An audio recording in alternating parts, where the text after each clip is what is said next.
भक्तों, क्या आपने कभी उस सन्नाटे को महसूस किया है जो मौत के ठीक बाद शमशान की ठंडी राख में छिपा होता है? जिस देह को आप आज मखमल के गद्दों पर सुलाते हैं, जिसे महंगे इत्र और साबुन से महकाते हैं, क्या आपने कभी सोचा है कि जब वही देह लकड़ी के ढेर पर जल रही होती है तो आपकी आत्मा उसके पास खड़ी होकर क्यों दहाड़ मार मार कर रोती है? आज का ये विषय कोई साधारण कहानी नहीं है, बल्कि वह कड़वा सच है जिसे हम अपनी भागदौड़ भरी जिंदगी में अनदेखा कर देते हैं। लोग कहते हैं कि मरने के बाद सब खत्म हो जाता है, लेकिन हमारे पवित्र गरुड़ पुराण और पूज्य प्रेमानंद जी महाराज के अनुभव बताते हैं कि असली कष्ट तो तब शुरू होता है जब सांसें रुक जाती हैं। कई लोग पूरी जिंदगी गरीबी, बीमारी और अशांति में सिर्फ इसलिए गुजार देते हैं क्योंकि वे मृत्यु और जीवन के बीच के इस सूक्ष्म रहस्य को नहीं जानते। हे भक्तों, यह वीडियो केवल मनोरंजन के लिए नहीं है, ये एक चेतावनी है। अगर आप आज इस सच को नहीं समझेंगे तो कल उस जलती चिता के पास पछताने के अलावा कुछ नहीं बचेगा। शव जलाने से पहले आत्मा रोती क्यों है? यह प्रश्न आपकी रूह को कंपा देगा, क्योंकि उस वक्त आत्मा को पता चलता है कि उसने क्या खोया है और क्या पाया है। जिस पल से आप ये वीडियो देखेंगे, आपकी किस्मत बदलने लगी है। लॉ ऑफ अट्रैक्शन पर विश्वास करें। आम लोग ये शब्द कभी नहीं देखेंगे। आप किस्मत के बच्चे हैं जिन्हें सफलता के लिए चुना गया है। पक्का इरादा वाला मैसेज छोड़ें, मैं जरूर अमीर बनूंगा।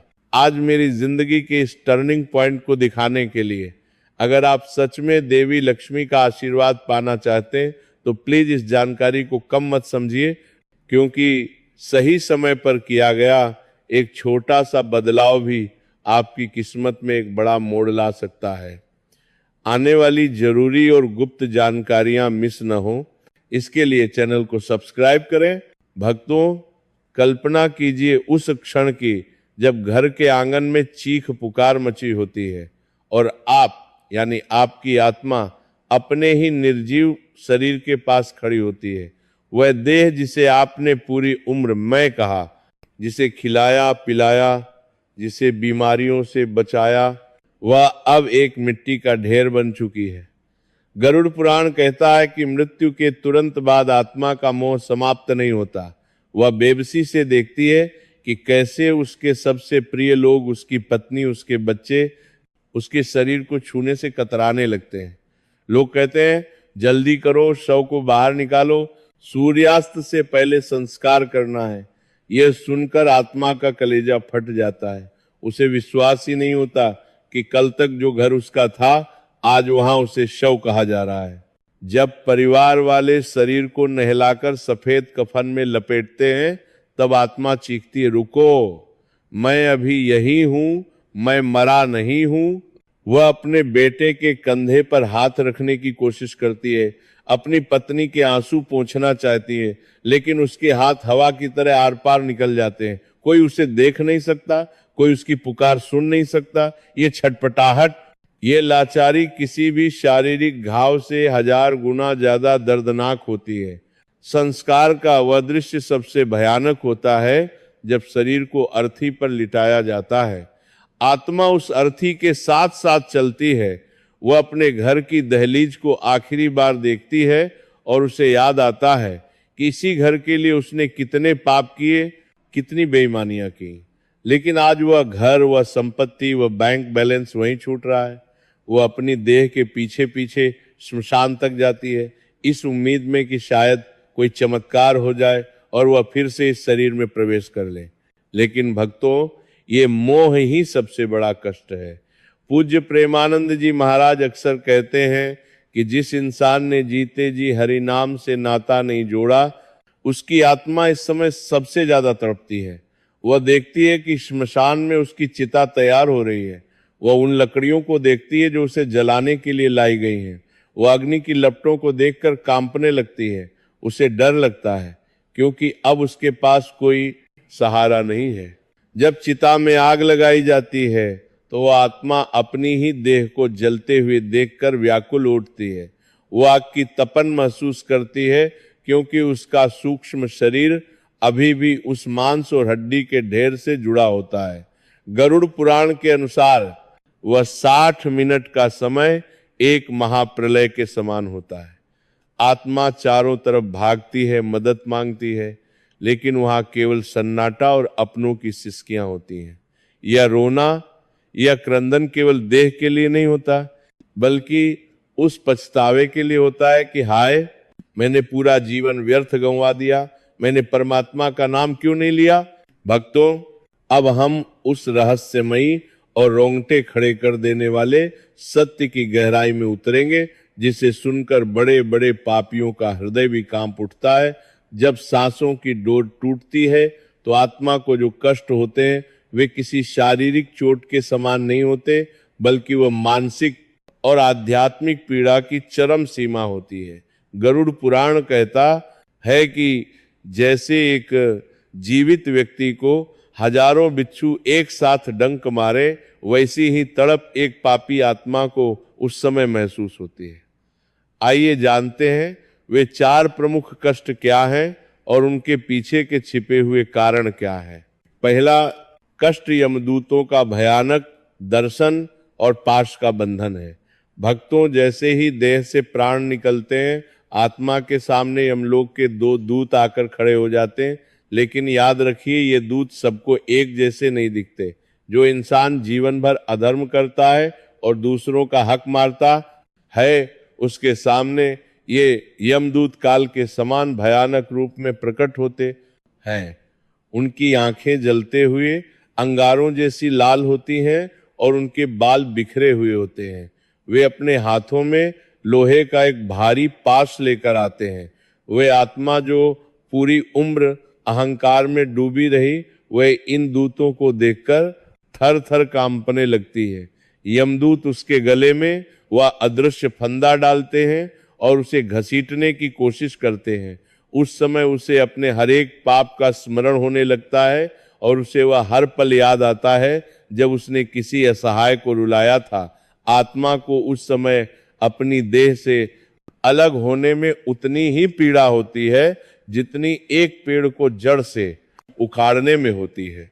दूसरा कष्ट कपाल क्रिया की ध्वनि और मोह का अंतिम विच्छेद है। शमशान की आग में जलते हुए शरीर के साथ आत्मा का एक सूक्ष्म नाता तब तक बना रहता है जब तक कपाल क्रिया नहीं हो जाती।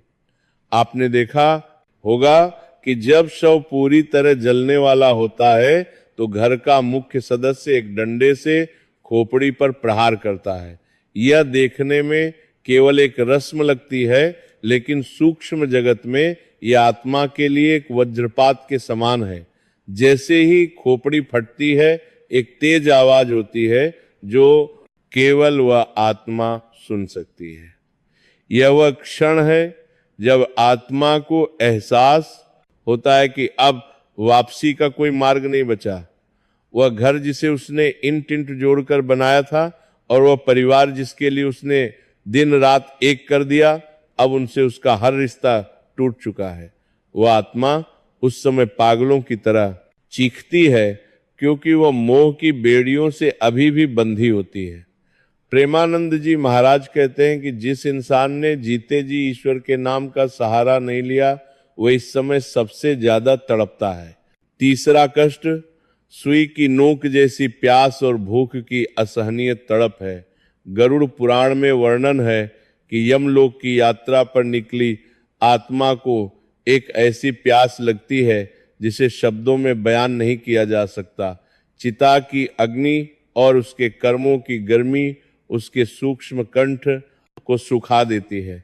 उसकी गर्दन सुई की नोक के बराबर पतली हो जाती है, जिससे वह कुछ भी निगल नहीं पाती। वह आत्मा अपने प्रियजनों के पास जाती है और देखती है कि उसके बच्चे पानी पी रहे हैं, लेकिन वह एक बूंद भी ग्रहण नहीं कर पाती। वो प्यास से बिलखती है और जमीन पर रेंगती है, लेकिन उसे पानी नहीं मिलता। शास्त्रों के अनुसार जो व्यक्ति प्यासे को पानी नहीं पिलाता या अन्न का निरादर करता है, उसे मृत्यु के बाद ये कष्ट भोगना पड़ता है। उसकी यह प्यास केवल शारीरिक नहीं, बल्कि उसकी अतृप्त इच्छाओं की प्यास होती है जो उसे भीतर से जलाती रहती है। चौथा कष्ट अपनों की उपेक्षा और संपत्ति का बंटवारा देखना है। यह सबसे हृदय विदारक कष्ट है। जब आत्मा श्मशान से वापस अपने घर की ओर भागती है तो वह उम्मीद करती है कि उसके अपने अभी भी उसके लिए रो रहे होंगे, लेकिन वहां पहुंचकर वो जो देखती है वो उसे अंदर तक तोड़ देता है। वो देखती है कि उसकी 13वीं की तैयारी हो रही है और लोग पकवानों की चर्चा कर रहे हैं। उसे सबसे ज्यादा दुख तब होता है जब वह अपने बेटों या भाइयों को अपनी अलमारी की चाबियों के लिए लड़ते हुए देखती है। वह चिल्लाती है कि जिस अलमारी के लिए उसने रातें जाग कर बिताई, आज उसके मरने के चंद घंटों बाद ही लोग उसके बंटवारे पर उतर आए हैं। वह अपनी पत्नी को देखती है जो अब उसके बिना भविष्य की योजनाएं बना रही है। ये उपेक्षा आत्मा को यह एहसास कराती है कि इस संसार में कोई किसी का नहीं है। वह जिस संपत्ति को अपना अहंकार समझती थी, आज वही संपत्ति उसके दुख का सबसे बड़ा कारण बन जाती है। भक्तों, ये कष्ट हमें ये बताने के लिए है कि हमारे संस्कार और कर्म ही हमारे असली साथी हैं। जो इंसान सुबह उठकर हरि नाम लेता है और श्रद्धा के साथ दान पुण्य करता है, उसकी आत्मा को ये कष्ट नहीं होते। यमदूत उसके पास आते तो हैं, लेकिन एक सेवक की तरह उसे सम्मान पूर्वक ले जाने के लिए। इसलिए अभी समय है कि आप अपनी आत्मा को इन भयंकर कष्टों से बचाने के लिए धर्म और सत्य की राह पर चलें।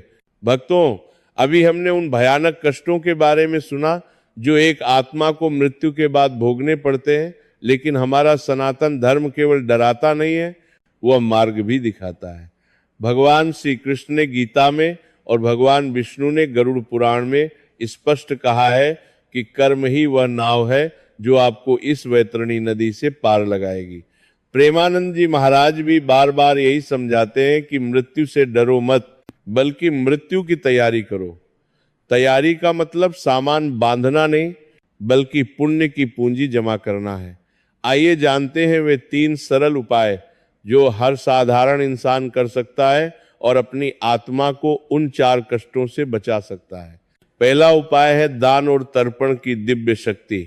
भक्तों, गरुड़ पुराण के अनुसार मृत्यु के बाद आत्मा को लगने वाली प्यास और भूख का इलाज केवल आपके परिवार द्वारा किया गया दान है, लेकिन आपको मरने का इंतजार नहीं करना है।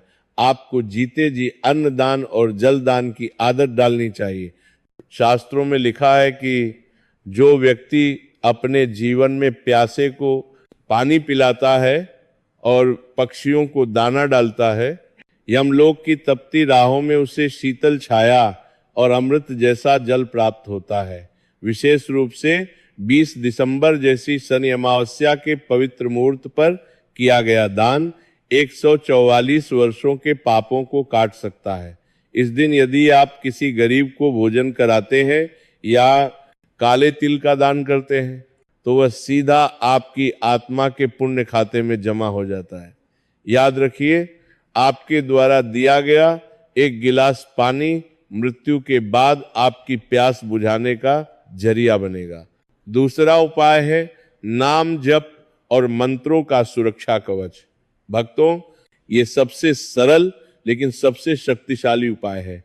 प्रेमानंद जी महाराज हमेशा कहते हैं कि राधा राधा या कृष्ण, कृष्ण का नाम जब केवल शब्द नहीं है,